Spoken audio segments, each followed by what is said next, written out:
हस्तिनापुर की शुरुआत हजारों साल पहले भारत भूमि पर एक शक्तिशाली राज्य था। हस्तिनापुर, यहीं से शुरू हुई महाभारत की सबसे बड़ी कहानी। राजा शांतनु के वंश में जन्मे दो भाई, धृतराष्ट्र और पांडु। धृतराष्ट्र जन्म से अंधे थे, इसलिए राज्य मिला पांडु को। लेकिन समय के साथ सब कुछ बदल गया। धृतराष्ट्र के थे 100 पुत्र, जिन्हें दुनिया कौरवों के नाम से जानती है, और पांडु के थे 5 पुत्र, पांडव, युधिष्ठिर, भीम, अर्जुन, नकुल और सहदेव। बचपन से ही दुर्योधन के मन में पांडवों के लिए ईर्ष्या थी। उसे डर था कि एक दिन हस्तिनापुर का सिंहासन युधिष्ठिर को मिल जाएगा।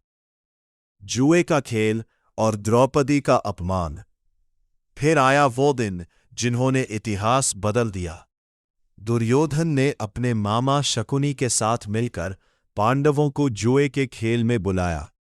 शकुनी चालाक था और युधिष्ठिर धर्म के रास्ते पर चलने वाले राजा। धीरे धीरे युधिष्ठिर सब कुछ हारते गए, राज्य, धन, अपने भाई और आखिर में द्रौपदी। पूरा राजदरबार शांत था और फिर सभा के बीच द्रौपदी का अपमान किया गया। दुशासन ने द्रौपदी का चीरहरण करने की कोशिश की। द्रौपदी ने भगवान श्री कृष्ण को पुकारा और श्री कृष्ण ने उसकी लाज बचाई। द्रौपदी की साड़ी अनंत होती चली गई। उस दिन पूरा हस्तिनापुर देख रहा था कि अब विनाश निश्चित है। कुरुक्षेत्र युद्ध।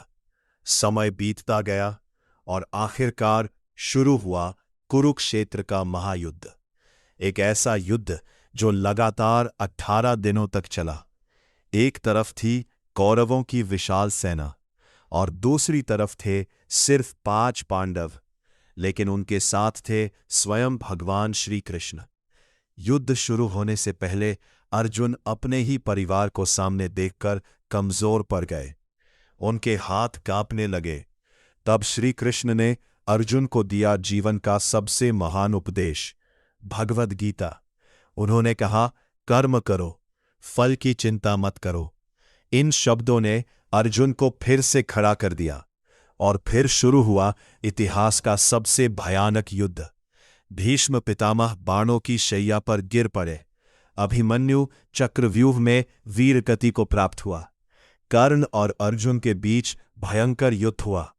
धरती कांप उठी, आसमान लाल हो गया और अंत में भीम ने दुर्योधन को हराकर इस युद्ध का अंत कर दिया। के हरियाणा राज्य में मौजूद कुरुक्षेत्र को आज भी महाभारत युद्ध का स्थल माना जाता है। समुद्र के नीचे मिली प्राचीन द्वारका नगरी को भगवान श्री कृष्ण से जोड़ा जाता है। कई वैज्ञानिक और इतिहासकार मानते हैं कि महाभारत युद्ध लगभग 5000 साल पहले हुआ होगा। हालांकि आज भी इसके रहस्य पूरी तरह सुलझ नहीं पाए हैं, और शायद यही कारण है कि हजारों साल बाद भी महाभारत आज भी लोगों के दिलों में जीवित है।